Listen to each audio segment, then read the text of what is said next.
अगर किसी से पूछा जाए कि आप यौवन और बुढ़ापा इन दोनों में से किसका चुनाव करेंगे तो वह आपको मूर्ख समझेगा। स्टॉप। इस धरती पर कौन है जो बूढ़ा होना पसंद करता हो? स्टॉप। इसी तरह इस धरती पर कौन है जो यौवन को पसंद ना करता हो? स्टॉप। वस्तुतः दोनों एक दूसरे के विकल्प नहीं, एक दूसरे के प्रतिद्वंदी है। स्टॉप। अक्सर बुड्ढों को यौवन से रसक करते देखा गया है, जैसे जवान बुड्ढों को है दृष्टि से देखते हैं। स्टॉप। मानो बुढ़ापा कोई अभिशाप हो और यौवन एक बहुत बड़ी उपलब्धि। स्टॉप। पिछली पीढ़ियां बुढ़ापे को पूरी मर्यादा से स्वीकार कर लेती थी। स्टॉप। वे जानती थी कि हमेशा जवान बने रहना संभव नहीं है। स्टॉप। लेकिन इसका एक और कारण था। बुढ़ापे को नीची निगाह से नहीं देखा जाता था। स्टॉप। सच पूछिए तो परिवार में जो ज्यादा बुजुर्ग होता था, सत्ता उसी के हाथ में केंद्रित होती थी। स्टॉप।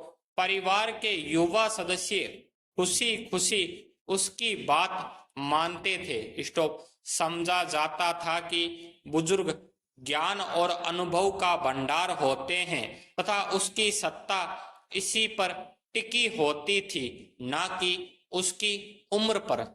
Stop para. आधुनिक युग युवाओं के वर्चस्व का संदेश लेकर आया है। बुढ़े लोग राजनीति पर अब भी काबिज है, हालांकि वहां भी सांसदों की औसत उम्र कम होती जा रही है। स्टॉप। लेकिन जीवन के अन्य क्षेत्रों में युवा लोगों की ही प्रभुता देखी जाती है। स्टॉप। वे नई टेक्नोलॉजी, नई अर्थव्यवस्था और नई कार्य पद्धतियों में काम करने के उपयुक्त माने जाते हैं। स्टॉप। यहाँ उम्र का कोई दाम नहीं है। बुढ़ापे ने अचानक अपनी आभा खो दी है। स्टॉप। यौवन की पूजा मानव मन पर इस कदर हावी है कि उम्र बीत जाने पर भी लोग युवा बनना चाहते हैं। स्टॉप। दूसरी तरफ वृद्ध जन भी रंगीन टी शर्ट पहनकर और बालों को रंग कर युवा दिखने की कोशिश करते हैं और इनमें से कई तो जवानों को भी मात दे देते हैं। स्टॉप। लेकिन यौवन और बुढ़ापे में एक ऐसा मूलभूत अंतर है जिसे मिटाया नहीं जा सकता। स्टॉप। इसी अंतर को इन शब्दों में व्यक्त किया गया है। काश यौवन जानता, काश बुढ़ापा सक्षम होता। स्टॉप। यौवन में शक्ति और सक्रियता होती है। स्टॉप। वह नए नए रास्तों पर चलना चाहता है। स्टॉप। जवान आदमी ऊर्जा का अक्षय भंडार होता है। उसकी यह ऊर्जा नए नए रूपों में व्यक्त होती है। स्टॉप। लेकिन क्या उसके पास तजुर्बे भी होते हैं जो उसका मार्गदर्शन कर सके? जीवन में तजुर्बों के महत्व को अस्वीकार नहीं किया जा सकता। स्टॉप। एक पीढ़ी ने आग में चलकर जो अनुभव प्राप्त किए वे दूसरी पीढ़ी के पास नहीं होते। स्टॉप। पुरानी पीढ़ी के कहने पर ना जाकर वह फिर से अपना हाथ आग में डालता है और तब सीखता है कि आग से जलना क्या होता है। काश यौवन जानता। Stop para. दूसरी ओर सिर्फ अनुभव हासिल होने से हम कहाँ तक पहुंच सकते हैं? चलने की शक्ति ही नहीं रही तो इस जानकारी से क्या फायदा कि कौन सा रास्ता किधर जाता है? स्टॉप। बुढ़ापे का ज्ञान लंगड़ा ज्ञान होता है, वह कहीं पहुंच नहीं सकता। करने के लिए ऊर्जा की जरूरत होती है, जिस पर यौवन का विशेषाधिकार है। स्टॉप। ऊर्जा के बिना आप उंगली भी नहीं उठा सकते। स्टॉप। बुढ़ापा केवल यौवन का अंत नहीं है, यह उन तमाम क्षमताओं और संभावनाओं का अंत है जो मानव जीवन की गरिमा समझी जाती है। स्टॉप। युवा भविष्य की ओर देखता है, बुजुर्ग की निगाहें अतीत में भटकती रहती है। स्टॉप। सक्षमता के अभाव में बूढ़ा आदमी अपनी कल्पनाओं को साकार नहीं कर सकता है। स्टॉप। वह सिर्फ सोच सकता है, कर नहीं सकता। स्टॉप। सोचने की उसकी शक्ति बढ़ जाती है, क्योंकि उसके पास अनुभवों का विशाल भंडार रहता है, लेकिन करने की शक्ति कम हो जाती है, क्योंकि उम्र के साथ साथ उसकी शक्ति भी क्षीण होती जाती है। स्टॉप। इसलिए शोक व्यक्त किया गया है कि काश बुढ़ापा सक्षम होता, लेकिन कोई भी कहावत कभी संपूर्ण नहीं होती। स्टॉप। वह सत्य का ही पहलू दिखाती है या सत्य का आम पहलू ही दिखलाती है। स्टॉप। सत्य हमेशा मुहावरे या कहावत से बड़ा होता है। स्टॉप। कहावत सीमित होती है, जबकि सत्य असीमित होता है। स्टॉप। इसलिए इस उक्ति काश यौवन जानता, काश बुढ़ापा सक्षम होता का सावधानी से परीक्षण किया जाए तो उसके बहुत से अपवाद दिखने लगेंगे। स्टॉप। उदाहरण के लिए हम शहीद आजम भगत सिंह को ले सकते हैं। स्टॉप। जब उन्हें फांसी पर चढ़ाया गया तब वे सिर्फ 23 साल के थे। स्टॉप। लेकिन इस संक्षिप्त जीवन अवधि की उपलब्धियां कितनी महत्वपूर्ण थी। स्टॉप। वे करते थे तो जानते भी थे। स्टॉप।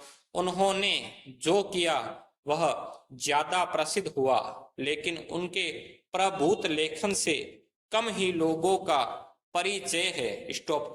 भगत सिंह के निबंध में मैं नास्तिक क्यों हूं, विद्वानों और विचारशील लोगों के बीच उनकी मौलिकता को सदैव के लिए स्थापित करने के लिए काफी है। स्टॉप। मैं नास्तिक क्यों हूं, मैं भगत सिंह से कायल कर देने वाले तर्कों से यह साबित करने की कोशिश की थी कि नास्तिकता ही तर्क और विवेक सम्मत रास्ता है। स्टॉप। यह निबंध बार बार पढ़ने लायक है। स्टॉप। पैरा। बुढ़ापा बिल्कुल लाचार नहीं होता, बल्कि बहुत कुछ करके दिखा सकता है। इसका अप्रतिम उदाहरण हमारे ही देश के महात्मा गांधी थे। स्टॉप। मृत्यु के समय उनकी उम्र 78 वर्ष थी। स्टॉप। वास्तव में वे 125 साल तक जीना चाहते थे, लेकिन स्वतंत्रता के बाद के राजनीतिक भ्रष्टाचार और सांप्रदायिक हिंसा ने उनकी यह इच्छा तोड़ दी। स्टॉप। लेकिन यह कैसे भूला जा सकता है कि इस बूढ़े आदमी ने पूरे देश में राजनीतिक सामाजिक जागृति की लहर फैला दी थी। स्टॉप। बूढ़े गांधी में जवान नेहरू से ज्यादा ऊर्जा थी।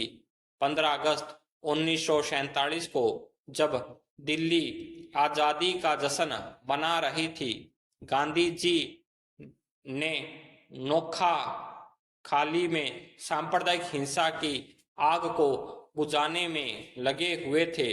उन्होंने न केवल स्वतंत्रता संघर्ष का नेतृत्व किया, बल्कि दर्जनों किताबें लिखी, हजारों पत्र लिखे, कई पत्रिकाओं का संपादन किया और लगभग पूरे देश की यात्रा की। स्टॉप। इस महान आत्मा ने दिखा दिया कि इच्छा शक्ति हो तो उम्र आड़े नहीं आती। स्टॉप। अपने जीवन के अंतिम दिनों में वे बांग्ला सीख रहे थे। स्टॉप।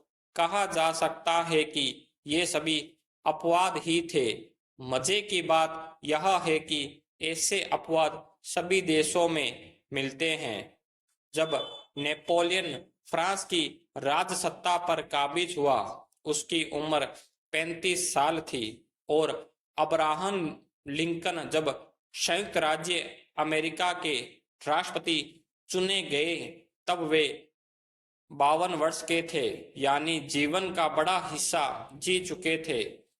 आदि शंकराचार्य ने देश भर में आस्था के केंद्र बनाए और केरल से हिमालय तक धर्मपीठ स्थापित किए, पर उन्हें सिर्फ 32 साल का जीवन मिला था। स्टॉप। इसलिए यौवन और बुढ़ापे के ज्ञान और कार्य क्षमता के बारे में कोई सामान्य नियम बनाया जा सकता, पर अपवाद सामान्य नियम को चुनौती नहीं देते। स्टॉप। वे सिर्फ यह बताते हैं कि इच्छा शक्ति हो तो सामान्य नियम को तोड़ा जा सकता है, अर्थात यौवन अज्ञान में रहे और बुढ़ापा हाथ मलता रहे, यह जरूरी नहीं है। स्टॉप।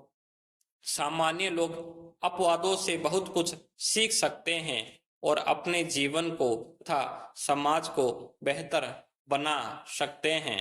Full stop.